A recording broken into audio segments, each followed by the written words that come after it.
Social media के trolls नहीं कर रहे हैं, ये स्पेशल ऑपरेशन ग्रुप एसओजी और उदयपुर पुलिस ने इसको आरोपी बनाया है। मैं तो स्पेसिफिक सवाल पूछ रही हूँ ना सर, सुनिए। उदयपुर पुलिस पकड़ती है कि सुरेश ढाका आरोपी है पेपर लीक का, और फिर सलमान खुर्शीद कांग्रेस पार्टी के नेता उसके वकील बन जाते हैं।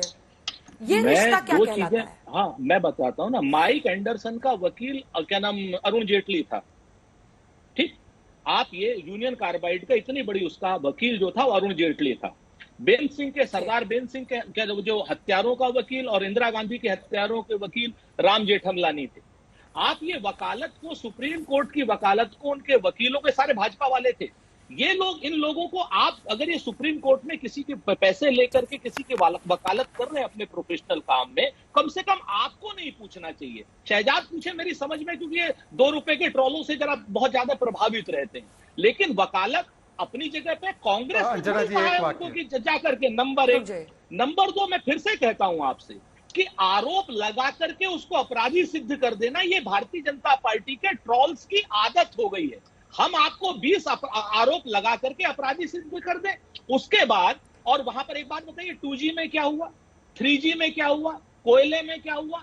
कोयले में आज की डेट में अगर एक आदमी कोई आरोपी पाया गया, अपराधी पाया गया, दिलीप रे है, जो भारतीय जनता पार्टी का मिनिस्टर था, 3 साल की उसको सजा हुई है।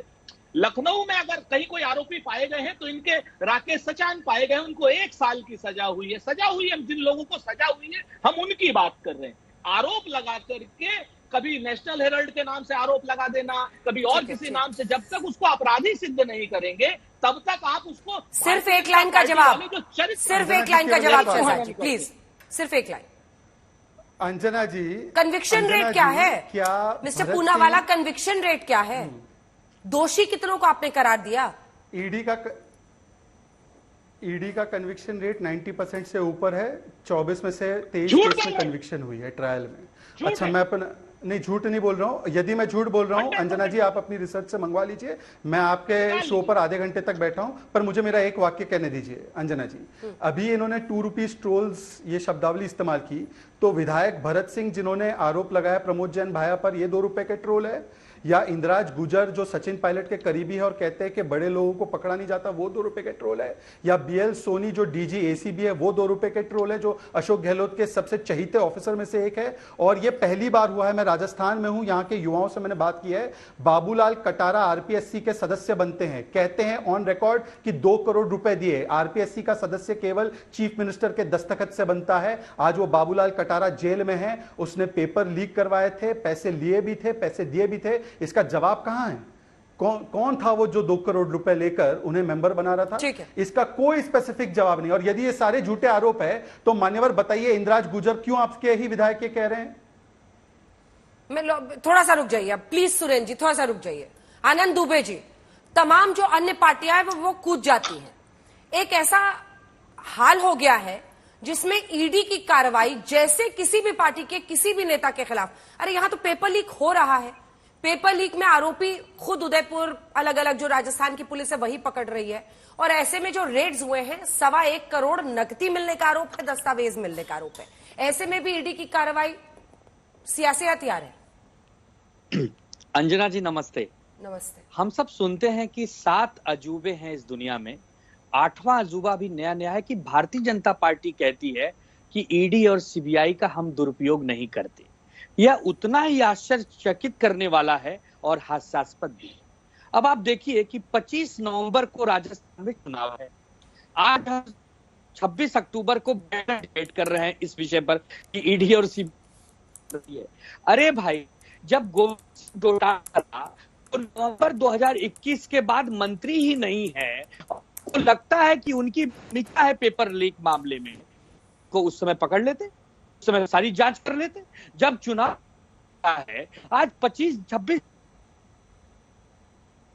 अपने वैभव गहलोत आपने रेड करना शुरू कर दिया। अब आप सुनिए एक मिनट, ऑडियो वीडियो आज फ्रीज कर रहा है सर, और इसमें कोई साजिश नहीं है, मैं आपको भरोसा दिलाती हूँ। बोलिए, एक बार और ट्राई कीजिए। मेरी आवाज देखिए, मुझे नहीं पता कि मेरी जनता तक आवाज पहुंची नहीं पहुंची, मैं ये कह रहा हूं कि जिस डोनाल्ड सराफ ने 2021 नवंबर के बाद मंत्रिमंडल में शामिल ही नहीं, यदि उन पर आपकी चीज लगा रही है और जब अगली बार कोशिश करते हैं, एक बार ठीक कीजिए, फिर से रिकनेक्ट कीजिए। तब तक आपके पास सीधा, चूंकि आप रामविलास गुट से हैं धीरेन्द्र जी, और एनडीए का ही हिस्सा एक तरह से है, अब इसका जवाब दीजिए कि क्या वाकई ये आरोप विपक्ष का है कि एनडीए की तरफ से मैदान में चुनावों के वक्त तमाम एजेंसियां, ईडी, सीबीआई और आईटी, तीनों उतर जाती हैं? ये आरोप लग रहा है, बार बार लग रहा है, और लोगों की जुबान पर चढ़ रहा है, क्योंकि जनता ये रेस देख रही है इलेक्शन टाइम में राजस्थान में। अंजना जी, मैं पूछना चाहता हूं, क्या ईडी को जब चुनाव हो तब काम करना बंद कर देना चाहिए? क्या पुलिस को काम करना बंद कर देना चाहिए? ये तो एक निरंतर चलने वाली प्रक्रिया है। इस पर अगर ये लोग सवाल उठाते हैं कि जिनके यहाँ छापे पड़ते हैं, क्या उनके यहाँ कोई सबूत नहीं मिलते हैं? अगर ईडी और सीबीआई अगर गलत काम करती है तो फिर कोर्ट से इनको बेल क्यों नहीं मिलता? अगर सबूत नहीं होते हैं तो उनके खिलाफ में ये लोग कोर्ट क्यों नहीं जाते हैं?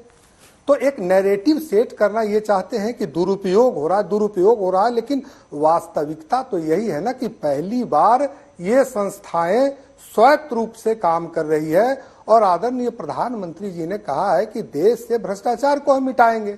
सबसे ज्यादा भ्रष्टाचारी लोग इनके साथ कांग्रेस में और इनके गठबंधन में है, तो कार्रवाइयां ज्यादा इनके पास होती है। स्वाभाविक रूप से इन लोगों को लगता है कि हमारे पीछे पड़े हुए हैं सरकार के लोग।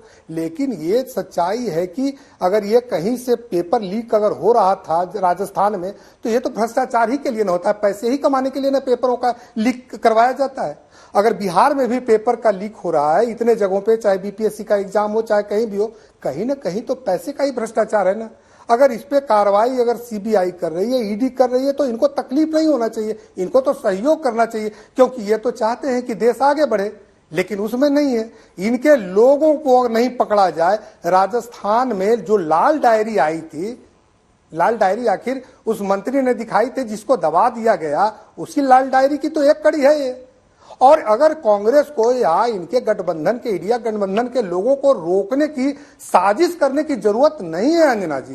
कर्नाटका में भी इनकी सरकार बनी है अंजना जी। कल मैं किसी न्यूज में देख रहा था कि वहां के किसान बस रिजर्व करके और तेलंगाना में घूम रहे हैं कि कांग्रेस ने जो मुझे फ्री बिजली देने की घोषणा करके और हम लोगों को धोखे में रखा, आज मात्र 6 घंटे बिजली हम लोगों को मिल रही है, और इसलिए तुम लोग भूल के भी वोट न देना। तो जब सरकारी दुरुपयोग की क्या जरूरत है? कांग्रेस जहां की सरकार बनाई है अपनी नई, वहां के किसान ही इनके खिलाफ में घूम रहे हैं। तो पहले तो अपने खुद को झांकना चाहिए कि जो आप जुमले की सरकार चलाते हैं। दिखा दीजिए, एक तरफ लाल डायरी को, एक तरफ काली डायरी को,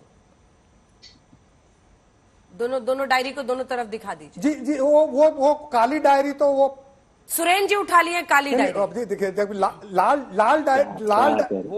डायरी तो आपकी सरकार ही, वो जो अभी डिबेट में बोलने के लिए लाया वो डायरी है। लाल डायरी तो आपके नेता ने उठाया सुरेंद्र जी, विधानसभा में उठाया। और तो मैं तो एक बात कह रहा हूँ अंजना जी ना, जैसे हमारे इनके पास एक लाल डायरी है, उसकी जांच नहीं करा रहे हैं ये लोग। देखिए फिर से 2 रुपए के ट्रॉल हो रहे हैं, कैसे उसके ऊपर गलत तस्वीर। लाल डायरी की जांच क्यों नहीं कराते? ठीक है, लाल डायरी की जांच क्यों नहीं कराते शहजाद जी, बताइए। एनआईए से कराए ना जांच, हम ठीक तो है, कह रहे हैं वही पूछ रहे हो, जवाब सुनिए, जवाब अंजना जी, शहजाद जी, सुन लीजिए, जांच नहीं करानी है आपको। हाँ, मैं जवाब दे रहा हूँ। शहजाद जी, जांच डायरी है ना अंजना जी, गजेंद्र से लेकर के मोदी जी तक के भ्रष्टाचार। ठीक है, जांच नहीं करानी है, सिर्फ डायरी दिखानी है। शहजाद पूनावाला जी,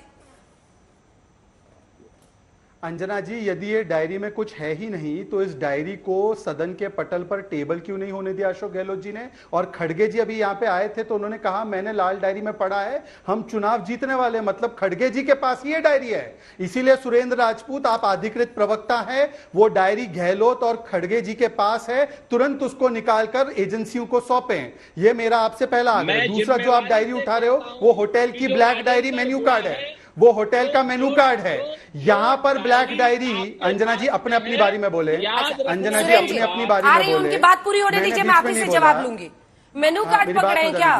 मेन्यू कार्ड पकड़ लिया क्या सुरेंद्र जी? हाँ, सुरेंद्र जी ने लाके दूं। अच्छा, रुक जाइए, अभी रुकिए सर, इसके बाद आप ही की बारी होगी, रुक जाइए। हाँ, शहजाद जी बात पूरी कीजिए। अंजना जी हाँ, सुरेन जी मध्य प्रदेश में है शायद संभवतः, वहां की आलीशान होटल के ब्लैक मेनू कार्ड को इन्होंने पकड़ा है। यहाँ पर ब्लैक डायरी पता है किसको कहते हैं? यहाँ के लोग ब्लैक डायरी जो महिला उत्पीड़न में नंबर 1 हुआ है ना, उसके प्रमाण को ब्लैक डायरी कहते हैं। तो यहाँ पर लाल डायरी भ्रष्टाचार की और ब्लैक डायरी महिला उत्पीड़न की है। सुरेन राजपूत जी अपनी सरकार के खिलाफ गोल मत मारिए। और आखिरी बात, गोविंद डोटासरा के परिवार के सदस्य आरएएस कैसे बन जाते हैं, जिनको इंटरव्यू में रिटन एग्जाम में जिनके 100 नंबर आए हैं उनसे ज्यादा मार्क्स मिल गए और सबको समान अंक मिल गए इंटरव्यू में, और उनके 3 व्यक्ति या 3 परिवारजन आरएस बन गए। यहाँ के युवाओं के साथ धोखा हुआ है अंजना जी। अब ये सीधा सवाल है, उसका सीधा जवाब दीजिएगा। मैं सीधा जवाब देता हूं, कहीं दाएं बाएं नहीं करता, साफ सी बात। देखिए, उत्तर प्रदेश में 13 से ज्यादा 14 से ज्यादा पेपर लीक होते हैं, कोई जांच नहीं, कोई ईडी नहीं, कोई सीडी नहीं, कोई सीबीआई नहीं, कोई आईटी नहीं। ठीक, 69,000 शिक्षकों की जो उत्तर प्रदेश में भर्ती होती है उसमें तमाम व्यापम से बड़ा भ्रष्टाचार होता है, और जो एसपी उस भ्रष्टाचार को खोलने वाला होता है, जिसमें भारतीय जनता पार्टी का मंत्री शामिल होने की बात आ रही होती है, उसको 24 घंटे से पहले बल्कि 2 घंटे के अंदर उसको हटा दिया जाता है। आप बात समझिए, उत्तर प्रदेश में 13 जो क्या नाम घोटाले हुए, पेपर लीक हुए, उस पर कोई ईडी की कार्रवाई नहीं, क्योंकि उत्तर प्रदेश में तो राम राज्य है, मोदी राज्य है, योगी राज्य है, इसलिए आप कर रहे हो। राजस्थान में चूंकि गहलोत राज्य है और कांग्रेस का राज्य है, इसलिए आप वहां सीडी की बात करते हो, ईडी की बात करते हो। मैं आपसे 3-4 चीजें बड़ी साफ कहता हूं कि अगर ईडी उत्तर प्रदेश में भी उन्हीं पेपर घोटालों पे कार्रवाई कर रही होती तो, और राजस्थान में भी कर रही होती, तो हमें तो कोई आपत्ति नहीं। हम तो 3-4 चीजें बड़ी साफ आपसे कहते हैं, आपके सामने सम्मुख रखना चाहते हैं, क्योंकि आप हमारी सरपंच हो, आप करोड़ों लोगों को दिखाती हो। मैं ये कहता हूं, गुजरात में भेदभाव क्यों, उत्तर प्रदेश में जांच क्यों नहीं, गुजरात में जांच क्यों नहीं, सिर्फ राजस्थान में वो भी चुनाव के समय जांच क्यों? पिछले 5 साल पहले भी आपने जो तमिलनाडु में जांच करी थी, क्या नाम, हिमाचल में जांच करी थी, उस जांच का क्या हुआ? हेमंता बिस्वा शर्मा की जांच का क्या हुआ?